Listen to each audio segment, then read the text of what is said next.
제가 다 알아요. 기독교인들이 정치 참여를 어떤 방식으로 해야 하나, 하는 게 옳은가 그른가, 이 생각을 이제 나눠보려고 합니다.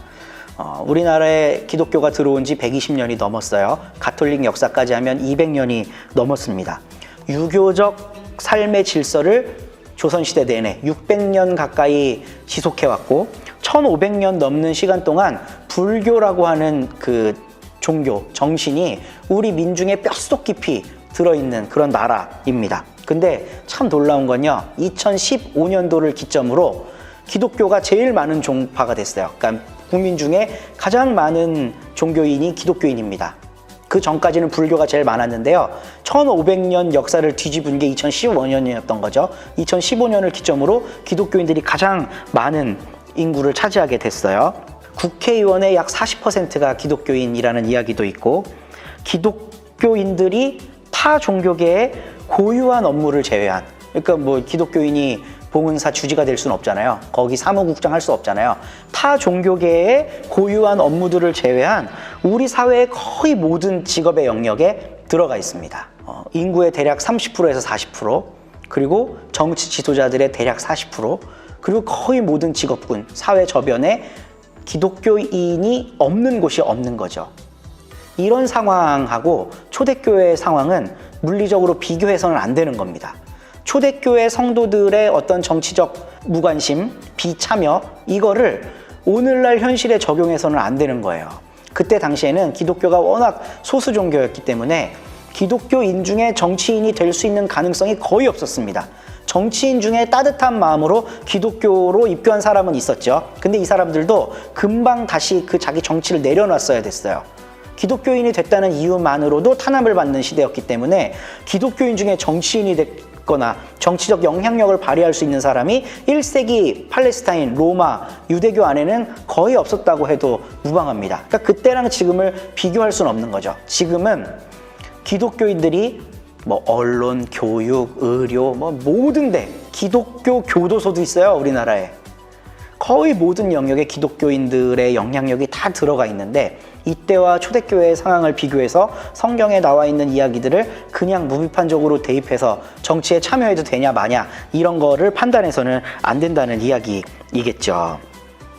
오늘날은 어쩔 수 없이 모든 기독교인들이 사회의 저변으로 확대되어 있는 상황이기 때문에 기독교인들도 정치에 참여해야 됩니다. 이 기독교인들이 어떤 방식으로 정치에 참여해야 되느냐 하면, 우리가 믿는 바, 예수가 어떻게 사셨고 어떤 생각을 가지셨고 무엇을 위해 목숨까지 버리셨는지를 염두하면서 정치에 참여해야 된다는 거죠. 어떤 의미에서 예수님도 정치적 이유 때문에 돌아가셨습니다. 존 하워드 요더라는 사람이 쓴 예수의 정치학을 보면요, 십자가라고 하는 형틀, 그것 자체가 정치범에게 부여되는 형벌이거든요. 그러니까 예수는 정치범으로 몰려서 죽었다 이거예요. 그리고 실제로 성경의 내용만 살펴봐도요, 로마의 정치적 이유 때문에 예수가 사형된 게 맞습니다. 본디오 빌라도가 이제 총독으로 있던 시대에 많은 유대교인들이 예수가 잘못했다 그러고 신성모독을 했다 그러고 이렇게 고발을 하는데, 이제 총독 입장에서는 유지들 말을 좀 들어줄 필요가 있을 거 아니에요. 그래서 성경에 보면 자기 손 닦고 뭐 이렇게 너희들 뜻대로 해라 뭐 이런 식으로 이 사람이 소극적으로 행동한 것처럼 보이는데, 기독교의 전통 중에 1세기의 기독교 모습이 어땠나를 알려주는 아주 작은 단초들이 있습니다. 그 중에 대표적인 게 사도신경인데요. 사도신경에서는 유대 종교 지도자들에게 고난을 받으사 십자가에 못 박혀 죽으시고, 이렇게 기록되어 있잖아요. 본디오 빌라도에게 고난을 받아 십자가에 못 박혀 죽었다고 나옵니다. 그러니까 사도신경에는 유대교와의 마찰이 그려져 있질 않아요. 로마라고 하는 폭력, 로마라고 하는 횡포가 예수를 죽였다고 거기 보도하고 있습니다. 그리고 실제로 로마의 총독으로 파견되어 온 사람들이 아주 악독한 사람들이 많았대요. 이 사람들은 총독의 이 동쪽 끝지방에 총독으로 있는 동안 최대한 많은 걸 수탈해서 은퇴해야 되는 사람들이었거든요. 그러니까 이 나라에 있는 걸 빼먹을 대로 다 빼먹으려고 작정하고 온 사람들이 총독들이라고 할 수 있겠죠. 그때 당시에 무슨 선정 이런 걸 했겠습니까? 착취만 있었던 거죠, 식민지 사회에 대해서. 그러니까 예수는 로마의 정치 권력에 의해서 희생당한 분이라고 사도신경에 고백이 되어 있어요. 우리가 2000년 동안 매 예배 시간마다 그거를 고백해 왔습니다. 그런 의미에서 예수님은 정치적 이유 때문에 돌아가셨다고 해도 과언이 아니에요. 하나님의 백성들을 힘들게 하는, 그들에게 고통을 주는, 그들의 삶을 파탄으로 몰아가는 그런 권력에 대해서 저항하시고, 하나님의 나라는 그런 권력들이 설칠 수 없는 나라라는 걸 예수님은 선포하신 거죠. 하나님의 나라는 하나님의 정의와 공평과 자비에 의해서 운행되는 나라인 겁니다. 이 나라에 대한 비전을 갖고 기독교인들은 투표해야 되는 거예요. 어떻게 투표해야 될지 여러분 감이 좀 잡히실까요? 최근에 우리나라에 기독교를 표방한 당이 출몰했습니다. 기독자유통일당? 이 기독자가 나오니까 반가워갖고 그들이 무슨 공약을 했는지 제가 들어가서 살펴봤고요. 특별히 제가 파주 시민이기 때문에요. 파주에도 요번에 한 명 나왔더라고요. 정당 후보로. 와, 신앙, 자유, 통일 이 세 글자가 그 선거 벽보지에 붙어 있어요. 홍보 벽보지에. 신앙, 자유, 통일 얼마나 위대한 말입니까? 근데 이런 이름을 걸고 그 다음 페이지에 딱 넘어가서 이 사람들이 무엇을 공약하고 있는지 보면요. 무능 정부 심판, 3기 신도시 철회. 이게 신앙 자유 통일하고 도대체 무슨 상관이에요? 교육 도시 교통 대혁명을 이루어내겠습니다. 이게 신앙 자유 통일하고 무슨 상관이 있습니까? 아니 기독교 하나님 나라와 아무 상관없는 걸 선거 홍보 벽보지에 붙여놓고 기독당이라고 지금 이야기를 하고 있는 거예요. 정책을 살펴봤는데요. 더 웃겼어요. 신앙의 자유를 지켜내겠습니다. 이게 첫 번째 정책입니다. 국가, 사회, 교육 모든 영역에서 종교의 자유를 최대한 보장하겠대요. 아니 이미 우리나라는 헌법에 의해서 종교의 자유가 보장돼 있어요. 무슨 종교의 자유를 보장하는다는 게 이 사람의 정책일지 이해가 안 됩니다. 근데 뒤에 진짜 하고 싶은 말이 쓰여져 있더라고요. 인륜을 무너뜨리는 동성애와 차별금지법을 막아내겠다. 이야, 참 말도 안 나오죠. 이런 프레임을 갖고 지금 선거에 나온 거예요. 이게 예수의 사랑, 예수님이 하셨던 공생의 기간 내에 사역하고 상관이 있는 공약이 절대로 아닙니다.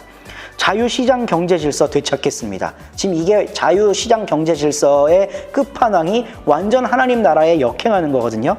그 세부 정책에 실패한 소득주도 성장과 52시간 근무제를 폐기하겠대요. 아니 지금 과도하게 노동하고 있는 노동자들의 시간을 단축하겠다는 건데 1970년대, 80년대 공돌이 공순이 시대로 돌아가겠다는 거 아니겠습니까? 근로의 자유를 확장한대. 80시간, 90시간 일할 수 있게 만들어주겠다는 거죠. 이게 하나님 나라는 결코 아니라고 생각합니다. 원전 폐기 정책을 전면 수정해서 원전 강국을 재구축하겠대요. 원전 하나만 터져도 하나님이 만든 이 창조 세계가 박살이 나는데 어떻게든 안 쓰고 할 생각을 해야지 이거를 통해서 막 경제를 활성화시키겠대. 공산 사회주의로 가는 길을 막아내겠대요. 좌편향 역사 교육을 바로잡겠답니다. 저도 국정교과서로 공부하던 시대거든요.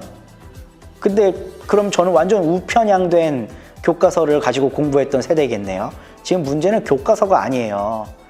당신 같은 사람들이 문제인 거예요. 그런 이야기를 하는 사람들. 어떤 교과서로 배우든지 이 교과서라고 하는 게 그 사람에게 100% 수용되는 게 아니거든요. 가르치는 사람의 스킬과 또 관점, 또 배우는 사람이 그동안 오랫동안 닦아놓았던 밑바탕, 이런 것들이 다 믹스돼서 하나의 인격이 나오는 거지 교과서가 사람을 어떻게 바꾼다 이렇게 말랑하게 생각하고 있으니까 지금 문제인 거예요. 교육혁명이라고 하는 건 교과서 어떻게 수정하겠다 이런 걸로 될 수 있는 게 아니라 어떤 관점과 가치를 가지고 교육을 하겠느냐 이거를 세워야 백년지 대계가 되는 겁니다. 학생들을 위한 교육, 이 사람들을 주체적 시민으로 양성하기 위한 교육. 이제 기독교 입장에서는 하나님 나라의 관점을 가지고 그 나라의 소망을 둔 사람으로 길러내겠다고 하는 이런 교육 철학, 이런 게 교육에서 훨씬 더 중요한 거지 좌편향 역사교육 교과서 제가 바꾸겠습니다. 이런 수준 낮은 정책을 가지고 기독교란 이름을 들고 나오니까 요즘 기독교가 개독교라고 욕을 얻어먹는 거예요. 강력한 동맹 외교로 자유민주주의를 지키겠다. 9.19 남북 합의를 폐기하고 친중 외교 바로잡겠다. 한미동맹 강화하고 지소미아 유지로 한일 관계 회복하겠다.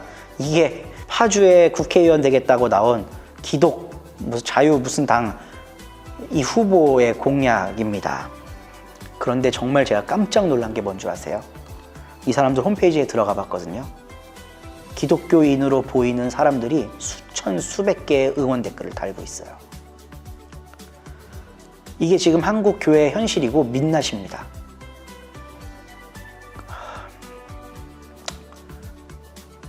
제가 최근이 아니죠. 2012년도에 샀던 책을 다시 한번 읽어봤어요.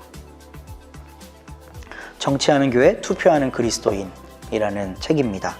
이때 이제 이명박 정권 말기에 새로운 정부의 출범을 기대하면서 많은 깨어있는 기독교인 학자들이 쓴 책이에요. 근데 아주 유의미한 글이 있어서 제가 여러분께 소개해 드리려고 합니다. 한일장신대학교의 차정식 교수라는 이제 신학 교수신데요. 이분이 예수가 정치를 만났던 자리라는 챕터로 쓴 글의 일부분인데 제가 읽어 드릴게요. 국민들을 모두 부자로 만들어준다는 허무맹랑한 구호로 집권한 이명박 정권이 정치를 더러운 것으로 팽개쳐버리니까 그 정권의 떡고물에 분화방처럼 덤벼들던 주변의 측근들끼리 제 입속 챙기기식의 이전투구로 지난 4년 반의 세월을 탕진해버렸다. 이명박 시대에 대한 이제 반성이죠. 그리고 저는 이 이명박을 만들어낸데 기독교가 굉장히 큰 역할을 했다고 보고요. 신학자의 입장에서 이명박 정권에 대한 반성의 핵심은 권력의 정점인 대통령의 자리에 오른 당사자가 기독교 신자임을 자처했고 더군다나 덕망의 치세를 기대해야 할 만한 장로의 직분을 가지고 있었다는 데 있다. 나아가 이 땅의 기독교인 다수가 부자 되세요라는 구호에 홀려 광야의 신 야훼 하나님을 외면하고 바알주의 신앙의 파수꾼이라도 되는 양 몰표를 몰아주면서 그가 한 시대의 메시아가 되리라 크게 착각했다는 점도 통렬하게 곱씹어 보아야만 할 치부다. 저는 기독교가 이 정도 수준의 자기 반성할 수 있으면요, 이번 총선에서 올바른 선택을 하게 되리라 믿습니다. 어떤 당을 지지해라 이런 말이 아니에요. 자기 반성을 철저하게 하고 내가 그동안 기독교적 가치관으로 살지 못했구나 라는 거를 깨닫고, 그러면 하나님 전 어떻게 살아야 됩니까? 어떤 정치적 참여를 투표라고 하는 행위를 통해 발현해야 됩니까? 이거를 기도 좀 하라는 거예요. 기도. 그리고 하나님이 주시는 마음으로 정당하게 투표하시라는 겁니다. 감사합니다.